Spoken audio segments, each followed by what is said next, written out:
they're dead. They're all messed up. All messed up. You wouldn't give her that flower, would you? No. Be afraid. Be very afraid.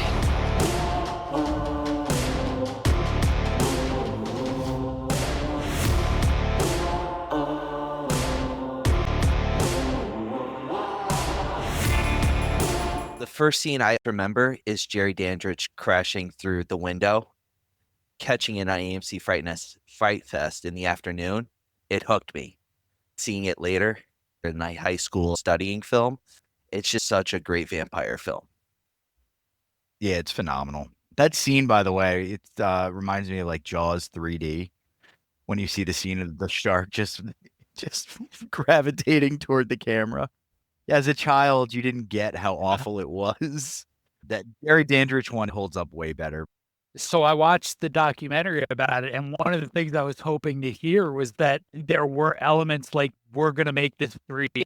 It's just not. It's just the way that scene was filmed. Oh, really? Nothing about it 3D. Okay, that makes sense because it does look like it could have been framed to be a 3D thing. And 3D was a thing in 1987. Michael Jackson Moonwalker was 3D. I feel like everything was 3D during that time. Like Friday the 13th even went 3D during the 80s. WPIX back in the day used to do a whole week of horror, and at one point they were popping 3D movies on there too. 3D was everywhere. You just said the hallowed 4 letters, WPIX, 8 to 10 o'clock movies. Every week was themed, and October was hallowed ground. Ninth Gate would be on or something, and I'd be begging the powers that be to keep my mom from walking in and seeing what I'm watching. I think that 2 hours exposed me to more horror than anything else. Oh, easily. And then like Ryan said, AMC. As I got older, AMC was what I gravitated toward more during the Halloween time because they would show, it almost feel like you were on grandpa's knee or something. You would be seeing movies that you never knew existed that were 15 years old. You would never have been exposed to if they didn't get popped onto AMC. I still remember the schedule, especially during Halloween because of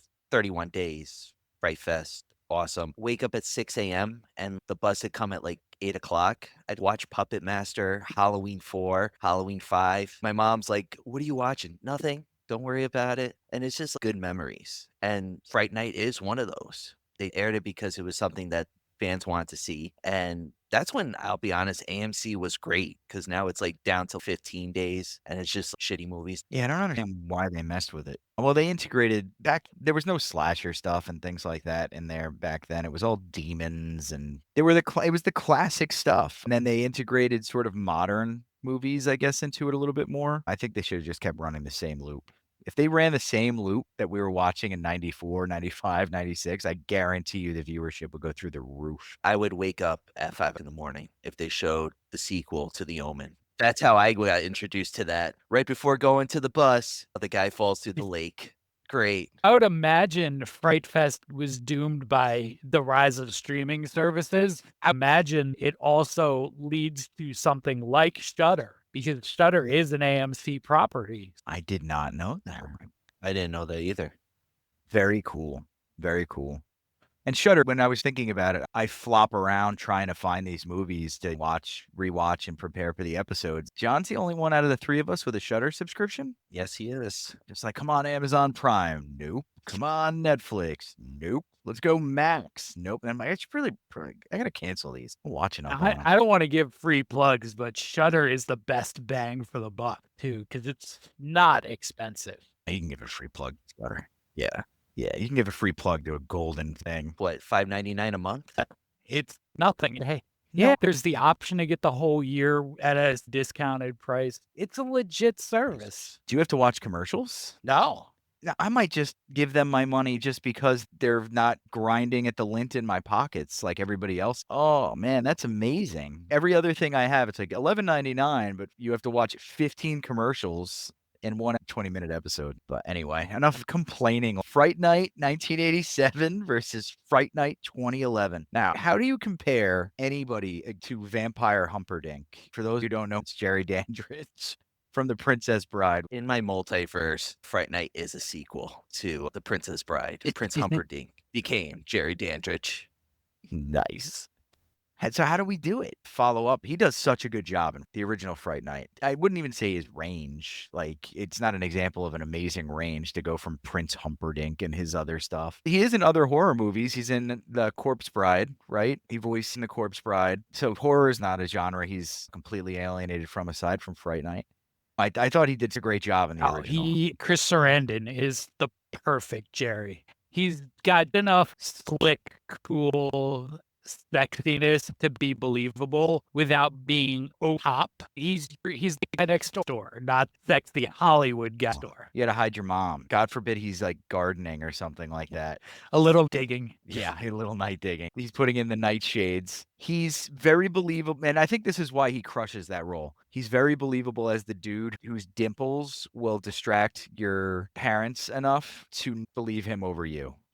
It's definitely shown in the scene when he's talking to Charlie's mom. You can see he's just cool, calculating. He's sexy, man. He's got that romanticism. He pulls it off so well. And then when he becomes that monster, because I'm thinking of the scene when him and Charlie had that little fight scene, he stabs him with the pencil. You see the evil come out. And Chris Sarandon does it so well. Funny enough, he didn't even want to do it. He read the script and he was like, all right, let me meet the director, Tom Holland. This was his first film to direct. He actually wrote Psycho 2 beforehand. So he was like, let me meet him. And Tom Holland went shot by shot with him in an LA cafe. And Chris Sarandon was like, I'm sold. Then they worked together again. He was the detective in Child's Play, which Tom Holland wrote and directed also. And that was my first experience seeing him. So he'll always be seared in my memory from that movie. That movie scarred me. We're not going to get into it this episode. We're going to wait until we roll around to that because I got stories. That movie messed me up. That is how I remember him. And I was like, he's the good guy. Then he's the bad guy for the rest of history. He was a good guy in Bordello of Blood.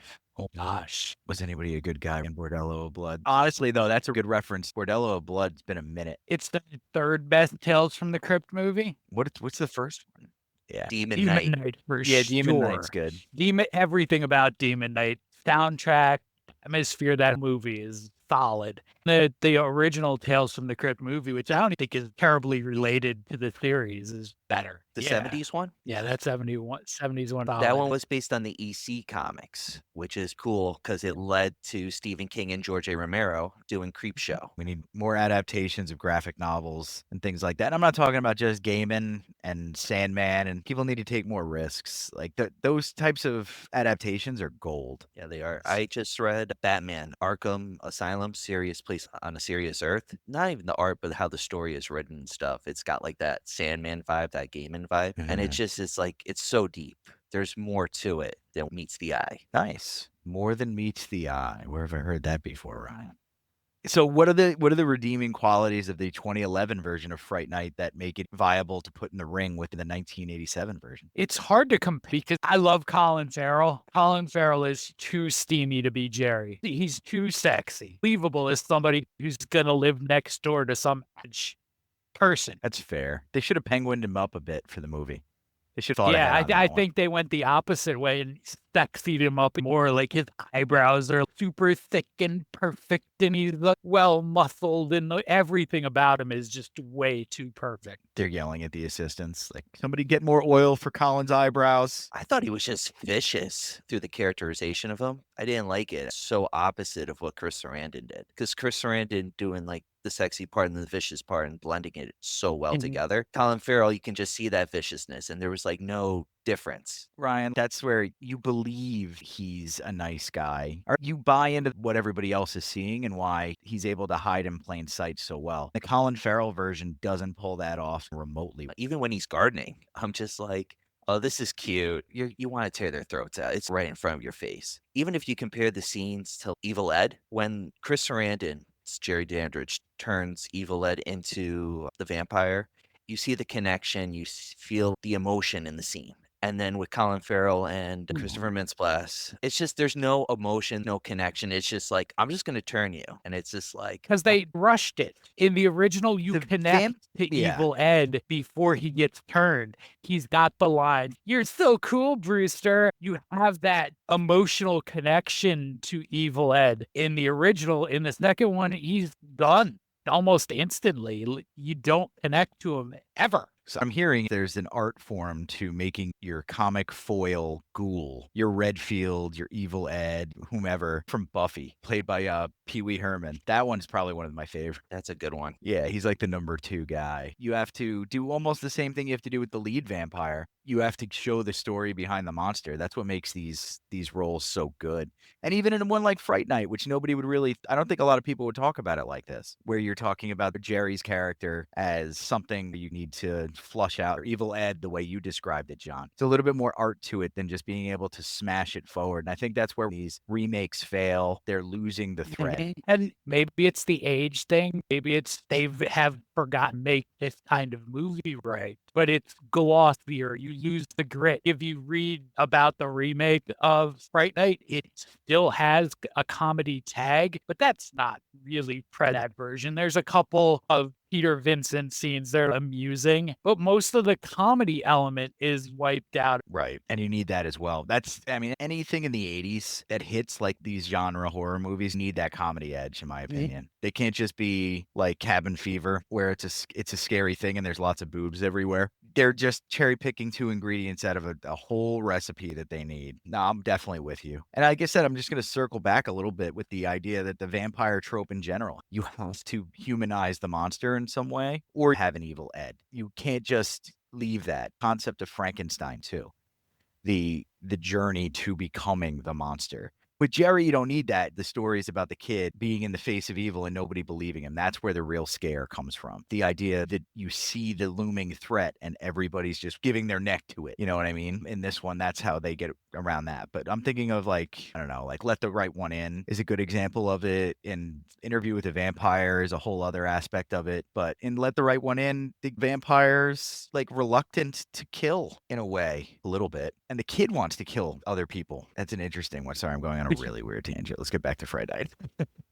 And you sort of also miss with the remake how Chris Sarandon's Jerry Dandrige, the way he toys with Charlie in the beginning, where with Colin Farrell's version, it's just more in your face. Like he's just openly taunting him, where, you know, Sarandon's Jerry is subtle almost. And he also has Billy Cole to do it. And one of the funny things that comes from the documentary is Jonathan Starks, who plays Billy Cole, says basically every scene I'm going out of my way to bully Charlie as much as possible. And it comes across and it works so well. It shows well as the character progresses because you see him as that assistant and it's like, this kid's just crazy. He's like, he doesn't know what's going on. They even get caught in the act. I'm shocked the mom doesn't see it while they're by the car. He throws the body, the prostitute, in the trunk. And she's like, Charlie, what are you guys doing over there? Charlie. What's part of the oblivious aspect of it that they yuck up a lot with the parents? Like what the kid sees, they're useless. In the original, mom is comedically oblivious. In the remake, Toni Collette is fine. She's a great actress. She's pretty good in the role too. But it's a different spirit. She starts as disbelieving and never really figures out what's going on. They get in a car crash and knock her out. So she's written out that way. She did kick ass in that movie. Like that van scene was a big highlight for me. And then they ruined it by killing Chris Sarandon, even though he asked for it. It was just like, God damn it. I gotta ask the chicken and the egg for this one. What are the other movies that like we get the I see this from my window aspect? I was thinking of a couple. I was trying to think of what was the first movie that did the whole my neighbor's dragging a body out a back door thing. Rear Window? You think Rear Window? Hitchcock? So this actually comes up. They say before Rear Window, there was a movie called The Window. Yeah. So I think that's really where that comes from. Before movies, spying on your neighbor is a useful element. I think it kind of pulls from the tenement housing days when you're jammed against each other, pouring your poop outside in a pot, that kind of thing. And you're forced to look outside at the weird and horrific things that because it's more city-like, right? And then with this, you plop that concept into the suburbs where it's safe. Damn Jerry Dandrige. And your damn handsome face, you son of a bitch. Prince Humperdinck. Humperdunk. Humperhunk. Humperhunk. Hey, I mean, that nightclub scene, that dance scene. It was cool because, like, you see that transformation of Amanda Bearse's character, Amy, goes through from teenager to adult to lost love. That was pretty cool. But the dance scene and music, it's so 80s, but it works. That's the best part, though. It's almost you have to suspend your disbelief because it's so 80s. The 80s seems fake. I don't think the kids today can understand the level of cartoonish the 80s were. Scarface is a serious movie, but there's cartoon elements in it. It feels like a comic book when you're reading it. That just the lapels alone in that movie, it's 90% lapel. The neons and all the colors. Yeah, well, the 80s are a cartoon. Yeah, it feels that way. You get movies, you go back to Fright Night, a great movie. You're watching it, and then they pull in this 80s thing, and it pulls you out of it for a second. You're just like, oh my God, the 80s were crazy. Is that Criss Cross in the background? What is happening? That's what makes the 80s movies and even the early 90s horror films great, is that they put a little lightheartedness in it. So it's like it gives off the edge to feel, all right, this is cool. I feel good. And then bam, everyone's dead. And you're like, oh, this is horrible. And it's more lightheartedness. It's a good pattern. Like a movie where it's like, oh shit, the entire time is good, but too much of it. You got to have that variety. And that's like perfect for Fright Night. Like 1981. The 2011 one, I love David Tennant. Peter Vincent, that was perfect for him. Those are the lighthearted moments. In the 2011 one, for sure. In the 85 one, the Peter Vincent character is funny in other ways. Number one, he's a Hammer horror film character. That sort of British vampire killer. Tom Holland says he based that character on Peter Cushing and Vincent Price. And he wanted Vincent Price to play the character, but he was already in failing health by that point. But you get Roddy McDowall. As much as I love Vincent Price, Roddy McDowall is perfect for that role. It's how he acts and reacts. He was doing a good Peter Cushing impression. Yeah. I love Peter Cushing, especially from the Hammer films. He gave me that vibe from Horror of Dracula. The pocket mirror and his reactions, and it flows nicely. Especially when he's like fighting Evil Ed and stuff. The brandishing of the cross on the forehead. It's just iconic. And plays bumbling vampire killers so well.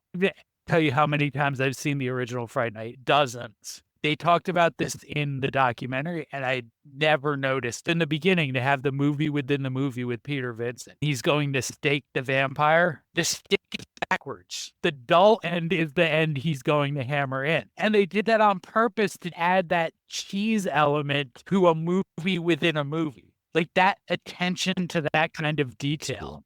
Yeah, it's kind of cool. Yeah, like so cool. That would happen in a Hammer film. I'm trying to think of major differences in the original and the new one, the remake, besides the hunkierness of the vampire. What else is starkly different? You mentioned the characters more evil, but I'm trying to think of actual plot points that they changed. Going back to Peter Vincent, he's a TV show host in the original and a magician in the remake.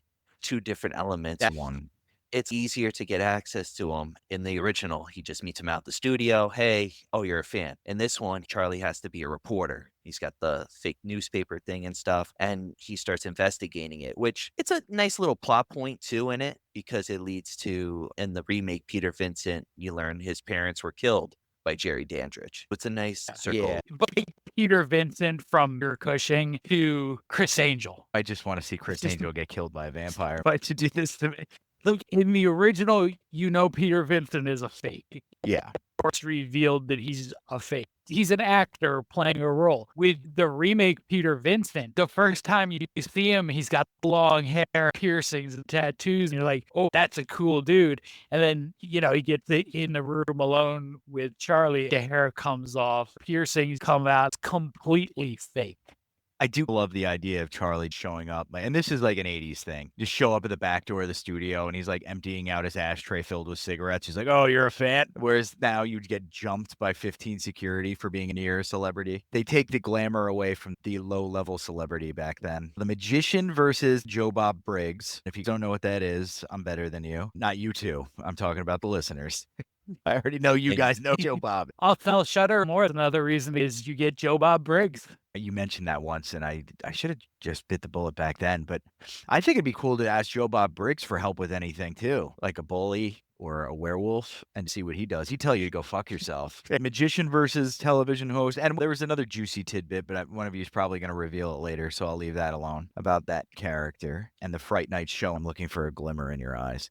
Ryan knows what I'm talking about, so I'll leave that alone. Other notable changes, the setting. You go from Corvallis, Iowa to Las Vegas suburbs. It kind of like dampers it in its own way because like at least Iowa, it's quiet, nothing really going on. It's not expected. Then you go to Las Vegas, middle of a desert, but you hear Las Vegas, you think lights, you think of glamour and stuff. And they do flip it because they make it darker against that glamour, quote unquote. But the quiet suburb is more fitting for a vampire film because you don't know what the hell's going to happen. While Las Vegas is like anything can happen. Yeah. Least believable thing in the whole remake is an Irish guy gardening in Vegas. Not a chance he's alive. You know he's a vampire right away. There is an element of that setting in the new one that is effective for me when they show long shots of the community surrounded by nothingness. It does give a little bit more of an isolated feel than the straight suburban setting of the original. That's true. You have to make that leap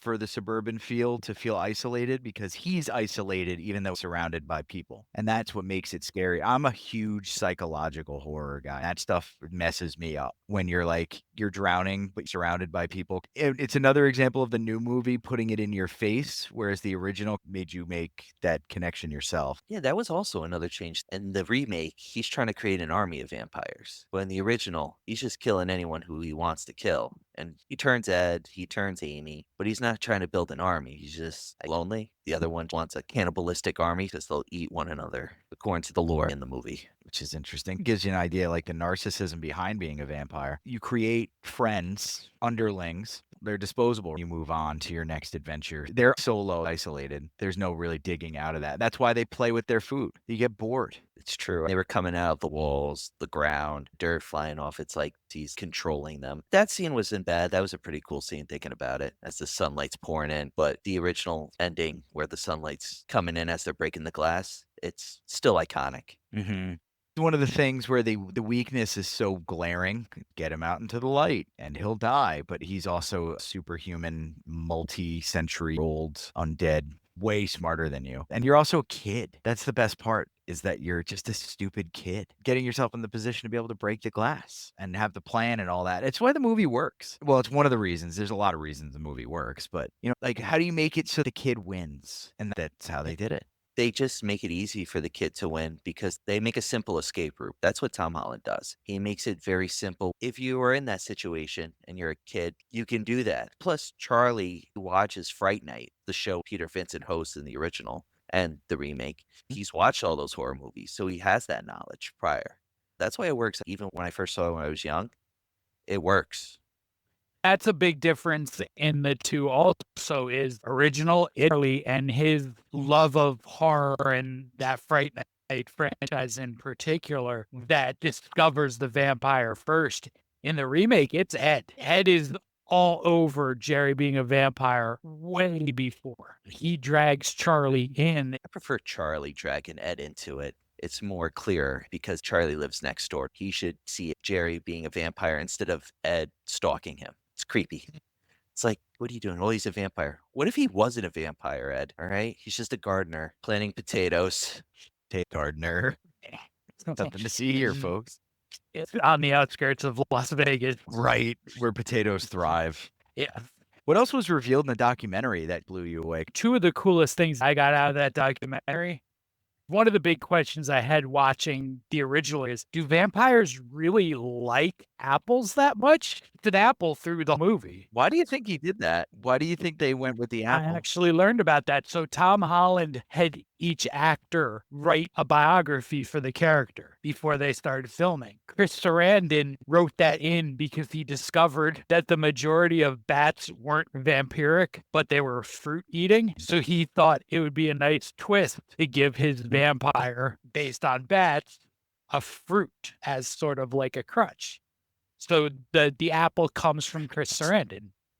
Chris Sarandon nailed it. He's a little too hip for the room because the majority of people are not going to know. Unless you watch Crocodile Dundee. Anybody remember the iconic scene? Crocodile Dundee 2 or 1? I think it's 2, where they're in the outback. 2 is. And they crush up the fruit and they throw it on the guys so the bats go after them. They're called flying foxes in Australia. They're huge. That's how I know that's true. The other sort of cool revelation I got from the documentary is William Ragsdale cost the production company $100,000 in the scene where he's running down the stairs, not being chased, just sort of running down the stairs to talk to his mom. They did a bunch of takes, and on the last take, he tripped and broke his foot. It leads to delays because he can't do all the other stats and like stuff like that. And you could apparently, when they went and rewatched the tape, you could hear his foot break. He gets sent to a doctor by the insurance company. He's honest with the doctor. They're like, so does this really cost filming time? And Ragsdale's like, no, I mean, mostly I just sit around and wait for them to be ready for me. And the opposite answer is what they really needed him to give. That's funny. But they had to change some stuff and go overtime. Yeah, $100,000 just like that, and that's in the '80s too. So yeah, that's no joke money right there. But listen, Cary Elwes did it. You can man up and do it yourself. You know what I mean? He broke his foot on Andre the Giant's scooter like a man. All right, and then he fought. He sword fought 2 days later because he was terrified his career was over. You know what's crazy is he breaks his foot running down normal steps. But you watch Nightmare on Elm Street when Nancy's climbing up the steps and sinking in. No one broke their foot or ankle on that. That was more dangerous than walking down regular steps. The simplicity can kill you. It's the luck of the draw. I've gone down on ass over tea kettle on my steps just because I was wearing socks and just off you go. And there's something for those kids listening, landing on your ass above a certain age. It's just a different experience, guys. Landing on anything after a certain age is a different experience. Fair point. It's like Home Alone, but not funny. Yeah, not funny. No. Marv, I think he's dead. Harry, I can't feel my legs, Harry. Oh, man. Fright Night, Fright Night. So, all right, guys. What else do we want to segue into besides what I know Ryan's sitting on? Oh, I got that ending in my head if you want to cover the original endings of Fright Night. I was fishing for it. Let's do it. All right, so Tom Holland, the original ending, before there was like a whole bunch of revisions and everything, the original ending was going to have Peter Vincent hosting Fright Night. And as he's hosting Fright Night on live TV, he's transforming into a vampire bat because he got turned into a vampire. I think that would have been so different because it would have been more of a shocker. And it would have been awesome because like Charlie would have been watching it and it would have been like, oh shit, Peter Vincent turning into a vampire it's unique, especially for that time for a shock ending where there was few in between. Because I feel like at that time, Sleepaway Camp really comes to mind, or Friday the 13th when Jason comes out of the water. The jump scare one. No, I think that ending slaps. I mean, I can't say it would be better, but I love that idea. You feel safe. Everything's good. You have that good feeling. The good side won, and then he's doing and the transformation, and you cut to credits, you win. And then you roll into Van Halen or something. On the credits. With the devil. Bam, you got her. I think that would elevate it a bit. I love the Evil Ed ending. Yeah, I like that. Is it still there? Did you see eyes and hear the laugh and stuff? Or is it imagination? I like the way that sort of left. It screws with you. It's like the end of Hellraiser, where it's like, what's your pleasure? And it's like, oh no, we're going through this all over again. I'm stoked. And I think if you're going to shoot for a twist ending, you're not going to outdo Sleepaway Camp. Oh God, no. Nothing about that is you can replicate. I just learned today, Felissa Rose, who was the girl in Sleepaway Camp, is going to be at Connecticut Horror Fest in May. Oh, sweet.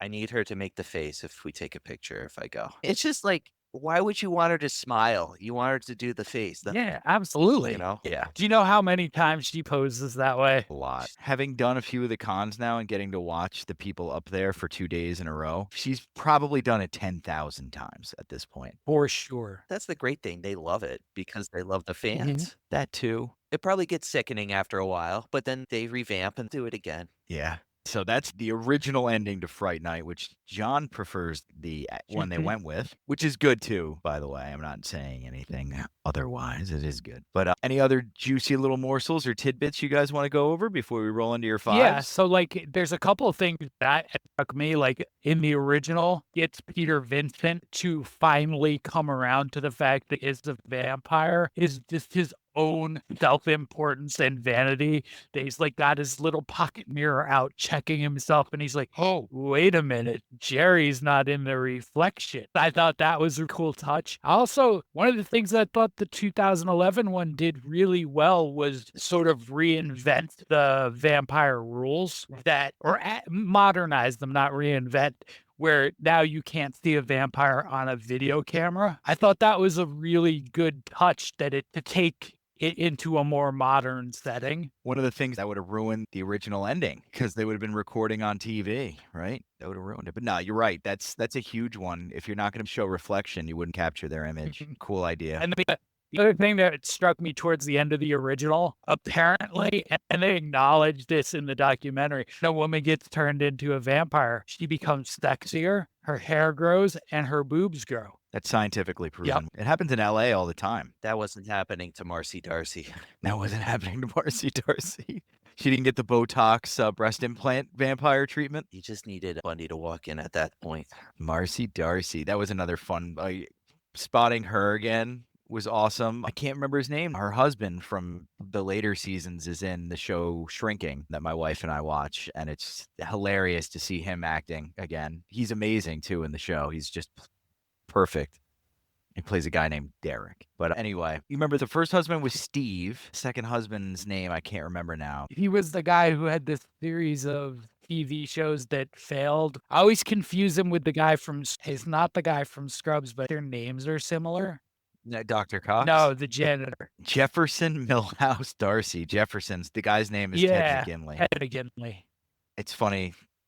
It's such a man's world. We're literally talking about the female character from the show where he's just like, screw her. We're going to talk about her counterpart, Ted McGinley, because we remember Marcy Darcy. She made that show. Oh, yeah, the banter. What if Marcy Darcy is really Amy and still a vampire? I'm looking at her headshot. Marcy Darcy would have made a killer vampire with her Karen haircut. She was Karen before Karen. For real. 100%. We've got to rebrand them as Marcy's because she looks like some kind of Australian waterfowl. That's why she was called the chicken head. That's why Al went back and forth. That's right. But yeah, that's just, I don't know what, this movies from that era, when you see the actors and they have tendrils out into different shows that were part of your formative years, like Married with Children, it's a nice little shot into the memory bank of like, that was such a better time. Look at her stupid hair.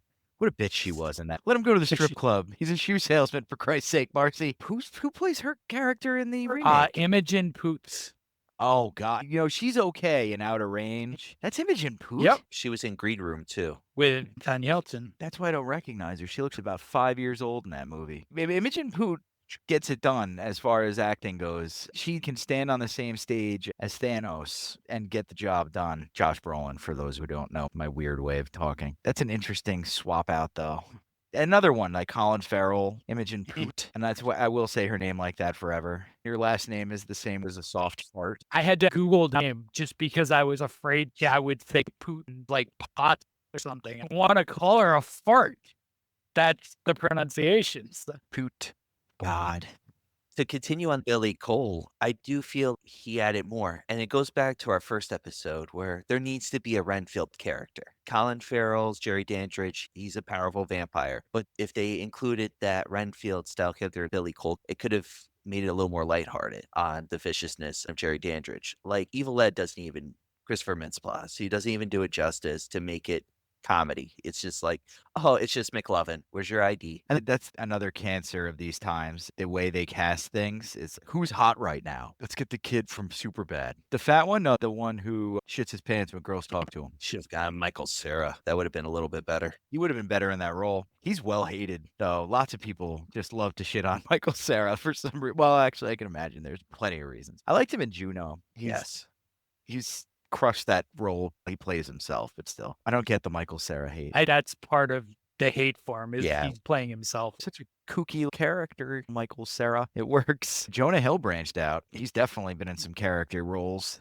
Wolf of Wall Street. Thinking of the teeth. People forget, like, the character was smoking crack in the beginning of the movie and, like, trying to get Leo's character to smoke crack, too. And then he got made into a multi-millionaire by the end of the film. Life's not fair. He eats a live fish. Yeah. The actual person did. Hopefully Jonah Hill didn't. I knew a guy who worked in stocks and all that during that time. And I asked him one day, was this going on, Wolf of Wall Street? And he was like, oh yeah, 100%. Everything on that movie went down.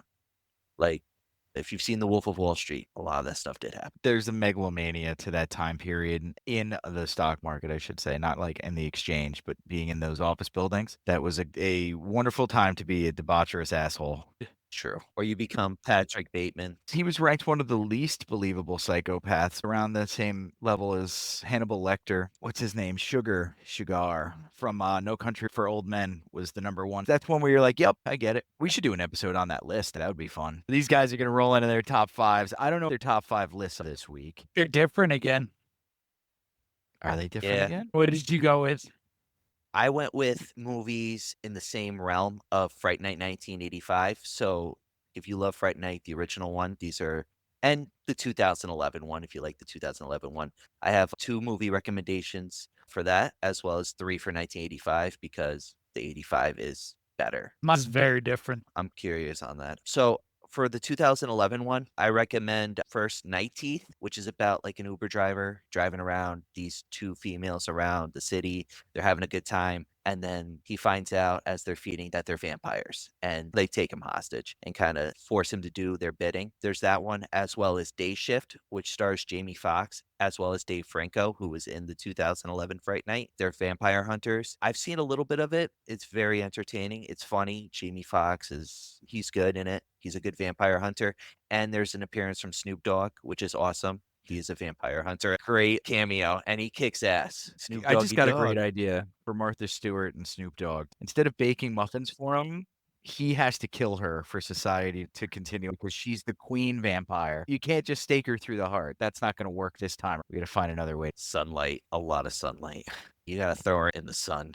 You're going to see a recurring theme in future episodes. I want to see somebody kill Martha Stewart. That idea is going to crop up again. But Snoop Dogg rolling in is better than the cameo when he was Huggy Bear in Starsky and Hutch. You can't bring in Snoop as a vampire hunter. I don't even remember the other people you mentioned. With Oscar winner what? No, Snoop's here. Who Wait, cares? wasn't Snoop a vampire in a movie? Oh, please. Can we get Yes. Bones, right? He was a vampire in Yes, Bones. I've actually seen that movie. Yes. Or seen Bones. 2002 Blast from the Past. I remember the art. It looked like an album cover as he's there. I'm like, oh, is he going to sing? Nope. Total opposite. That's when you got your album covers from Sam Goody. That's when the cover of an album mattered. Like you were buying a CD or a record. My God. Do you remember when they were dueling for space, vinyl versus CDs in those middle bins? Anyway, I will continue to prattle on. Fact 5. I just got 3 more. These are related to Fright Night 1985. If you love that movie, I recommend a movie called Vamp. It's just come up through Shudder. $5.99 again. It stars Grace Jones as a stripper vampire, and these 3 guys who are in college are trying to join a fraternity, and they're trying to get like good with the fraternity, so they're gonna hire strippers, and they get locked into this strip club and have to fend for their lives. It's like From Dusk Till Dawn, to be honest, after I see it, but more 80-ish, and Grace Jones in a red wig and white makeup with really red lips. It's like an iconic image, I would say, from that film. I may be looking that up right now. The second one is Jim Carrey's Once Bitten. Jada loves that movie. He turns into a vampire, meets the girl in the nightclub, and he has to have sex to reverse everything. People who love the original Fright Night will love as well, I think, because it's like got the little horror element and it's got the humor. Number 1, we talked about it earlier, Buffy the Vampire Slayer. I love the show, but the movie is very iconic. Christy Swanson, Donald Sutherland, Paul Rubens, Rutger Hauer, Luke Perry, Hilary Swank, David Arquette, Thomas Jane, and Stephen Root are all in this great movie. It's got humor, horror, and Rutger Hauer as the main villain is a treat, especially after if you watch The Hitcher, Blade Runner. It's nice to see him do something zany but serious at the same time. That's my top 5. John, I got to hear your That's a top good 5, list. though. I'm curious which way you went. Okay. Thank you. Yeah, So I went 5 other Tom Holland projects. of course you did. Ooh. We have a writer, we have a director. He's done some acting. And I actually have 2 honorable mentions this time. The Stephen King adaptation of Dinner, which he directed, Yep. and his writing job on Psycho 2. The actual 5. That was a good sequel. Yeah, it was a pretty good sequel. I haven't seen it recently enough for it to be in my top 5, but it's a good sequel. Number 5 is his episode of the Masters of Horror TV series. It was called We All Scream for Ice Cream. It's a childhood prank gone wrong. Kids kill an ice cream man clown accidentally. Years later, he comes back for revenge.